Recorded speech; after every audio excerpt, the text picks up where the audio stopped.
संजय जी आपके पास आ रही हूँ। ये मुझे बताइए, जो आपने तो मणिपुर की बात की, तो सवाल तो आप पर भी उठेगा ना। उन पर मणिपुर को लेकर आप उंगली उठाते हैं, मणिपुर पर क्रांति है और संदेश खाली पर शांति है। कौन बोला है? अरविंद केजरीवाल ने कोई बयान दिया है संदेश खाली पर? चर्चा जी, मैं सबसे पहले तो आपको बधाई देता हूं कि आप एक बहुत ही अहम मुद्दे पे आज डिबेट कर रही हैं। अब बिल्कुल इस पे होना चाहिए। ये महिलाओं आप तो डिबेट से भाग रहे हो। बोलिए अब एक एक करके प्लीज। वो बोल रहे हैं मणिपुर जा रहे हो। ये महिलाओं की बात है। हाँ। लेकिन मैं कहता हूं कि झूठ है, छल है, कपट है, जंग है, तकरार है। ये हमेशा सोचता रहता हूं, क्या यही भाजपा की मोदी की सरकार है? आप सिर्फ सर सुन लीजिए प्लीज। आपने बोला, मैंने सुना ना, हमने सिर्फ बीच में मणिपुर याद दिलाया था सर। मैं ये कहना चाह रहा हूं सुचेता जी कि बंगाल के ऊपर महिला उत्पीड़न की बात है, आप उसके ऊपर एफआईआर करिए। हाई कोर्ट के आदेश के बाद एसआईटी गठन हुआ, एसआईटी अपना काम कर रही है। उसी के बीच में सीबीआई को हैंडओवर करना है, वो भी कोर्ट का आदेश है। कोर्ट के विवेक के ऊपर मैं कोई भी बात करना नहीं चाहता, कोई सवाल नहीं उठा रहा हूं। मैं तो भारतीय जनता पार्टी के द्वारा दिए गए बयानों के ऊपर इतनी बेचैनी क्यों है आपको? आपको यदि बेचैनी है तो उत्तर प्रदेश का एक आंकड़ा है। बेचैनी इसलिए है कि मेरी माँ, मेरी बहन सड़कों पर बाल खींच के लाई गई है। सुन लीजिए ना सर, ये बेचैनी है। अरे सुन लीजिए सर। क्या सुन लीजिए? मणिपुर में क्या हो रहा है? क्या हो रहा है? जस्ते नास्ते संप्रज्ञा। क्या हुआ था? आप यहाँ पर जाके जो जुल्म ये सुना रहे हैं, यहाँ पर आप जाके मुहावरे सुना रहे हो। आप लोग यहाँ दर्द देखो महिला का, जिसके बाल पकड़ के बाहर निकाला गया, जिसका आई कार्ड देख के उसको अपने टीएमसी ऑफिस ले जाया गया। वो दर्द कहाँ है? वो दर्द क्यों नहीं है आपका? यहाँ पर मुहावरे सुनाते हो आप, यहाँ पर ईडीएम सुनाते हो आप, यहाँ पर आके जो जुम्मे सुनाते हो, जुम्मे सुनाते हो। नहीं, आपने रात के दर्द क्यों नहीं है? मेरी हिंदू बहन, मेरी हिंदू माँ, मेरी हिंदू बहन का दर्द क्यों नहीं है? ऐसा डिबेट नहीं हो पाएगा। एक एक करके बात करेंगे। डिबेट नहीं हो पाएगा। मैंने सीधे सवाल, आप बीच में बोलते हो तो डिबेट होगा। संजीव जी प्लीज। मैंने याद दिलाया, आप दोनों बीच में बोलते हो। नहीं संजीव जी प्लीज, मैं आपसे पूछ रही हूँ। संजय मिश्रा जी, आपसे मैंने एक सवाल पूछा कि जब आप मणिपुर की बात करते हैं तो मणिपुर पर क्रांति और संदेश खाली पर शांति नहीं हो सकता है। मैंने इसीलिए पूछा कि आज नरेंद्र मोदी ने वहां से सवाल पूछा है और वो सवाल मैं दोहरा देती हूं। उन्होंने कहा कि इंडी गठबंधन इस पर चुप क्यों है? अरविंद केजरीवाल ने कोई बयान दिया है संदेश खाली पर? ये डायरेक्ट क्वेश्चन है, डायरेक्ट आंसर दीजिएगा। दिया? एकदम बिल्कुल डायरेक्ट दिया है। यदि कोई वहां पे जवाब या संदेश खाली के ऊपर अरविंद केजरीवाल, राहुल गांधी, कोई भी इंडी गठबंधन का नेता का यदि कोई भी स्टेटमेंट नहीं आया सुचेता जी, तो मैं समझता हूं कि एक भरोसा है दीदी के ऊपर, उस सरकार के ऊपर, उनके अंदर जो काम हो रहा है। भरोसा हो गया, बिल्कुल भरोसा है। महिलाओं पर भरोसा नहीं है जो सड़कों पर आ गई। महिलाओं पर कोई भरोसा नहीं है जो सड़कों पर आ गई और कह रही है हमने प्रताड़ना झेली है। महिलाओं का क्या है? महिलाओं पर भरोसा नहीं है, मतलब लेकिन संजीव जी प्लीज, एक सवाल, उन महिलाओं पर भरोसा नहीं है? बिल्कुल है, उनका सम्मान है। तो फिर उनके चलते ही कह देते कि एक जांच हो जानी चाहिए, यही बयान दे देते। एसआईटी का गठन हो रहा है, कोई ये तो नहीं कह रहा था, कोई ये तो नहीं कह रहा था। मैंने कहा बयान तो दे देते। अच्छा एक बात बताइएगा मुझे, मैं बीजेपी से एक सवाल पूछना चाहता हूँ। उत्तर प्रदेश में जो महिला उत्पीड़न का केस है 2021-22, 2020-21-22 49,000, 56,000 और आज 65,000 पार हो गया एक साल के अंदर आंकड़ा। कितने सीबीआई जांच हुआ? हाथरस का जांच हुआ।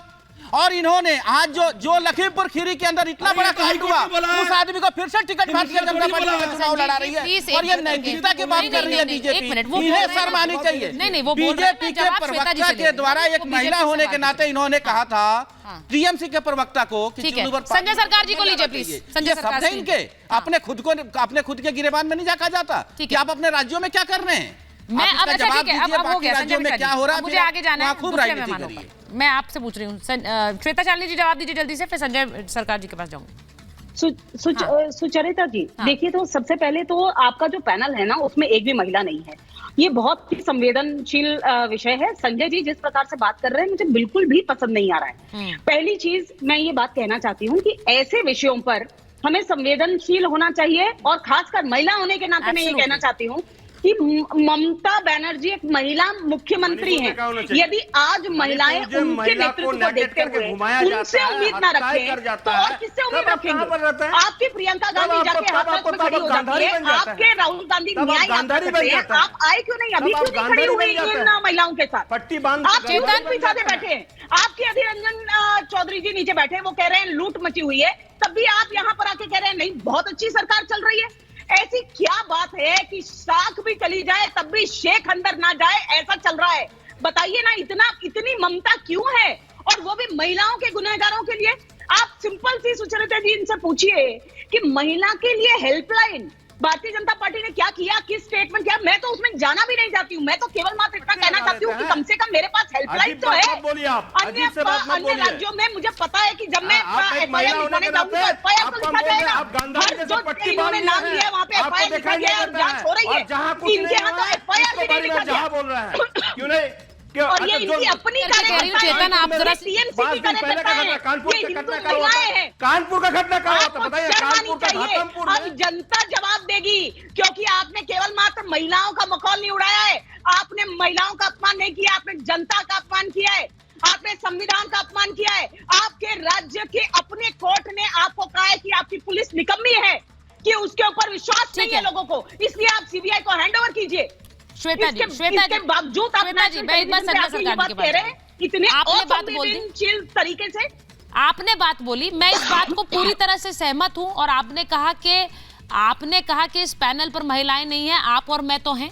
और सीधी बात यह है कि किसी भी तरह की कोई ऐसी बात जानी नहीं चाहिए हमारे होते हुए। श्वेता जी, हम दो महिलाएं हैं और आप किसी पार्टी की ना होकर सबसे पहले एक महिला के रूप में यहाँ बैठी हैं, और इसीलिए ऐसी कोई बात नहीं जानी चाहिए जो किसी भी तरह की किसी महिला की अस्मिता को ठेस पहुंचाए। मैं सारे पैनलिस्ट से कह रही हूँ, वेरी वेरी इंपॉर्टेंट। और संजय सरकार जी, आपसे सवाल यही है, अगर कोई सरकार रात के 2 बजे पहुंच जाए कोर्ट में ये सुनिश्चित करने के लिए कि ये जो नेता है ये कहीं सीबीआई के हाथ ना लग जाए, तो सवाल उठेंगे। आपने हाईकोर्ट की बात क्यों नहीं मानी जब आपको कहा गया था कि 4 बजे आपको हैंडओवर करना है सीबीआई को?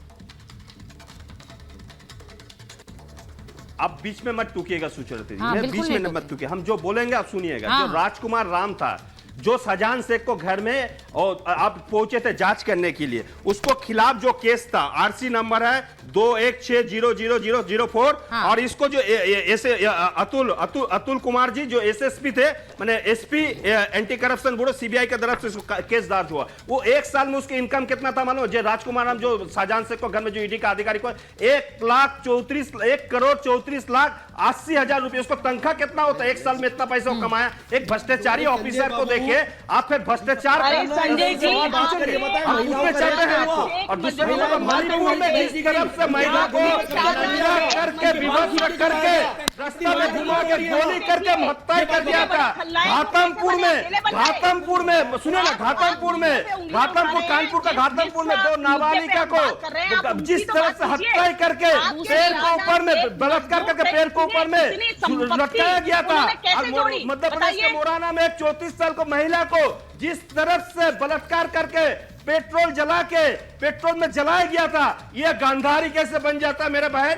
वो तो गांधारी बन गया है, ये बिल्कुल गांधारी बन गया। जैसा धृतराष्ट्र का था अंत था, उसको पत्नी गांधारी पट्टी बांध लिया था, ये मेरे बहन भी पट्टी बांध लिए हैं, इसको कुछ दिखाई नहीं देता है। अच्छा। और हिंदुस्तान के अंदर सबसे ज्यादा बलात्कारी कहाँ होता था? वो तो पैसे संजीव उनियाल जी कह रहे हैं कि आपको कहाँ हुआ? उत्तर प्रदेश में हुआ।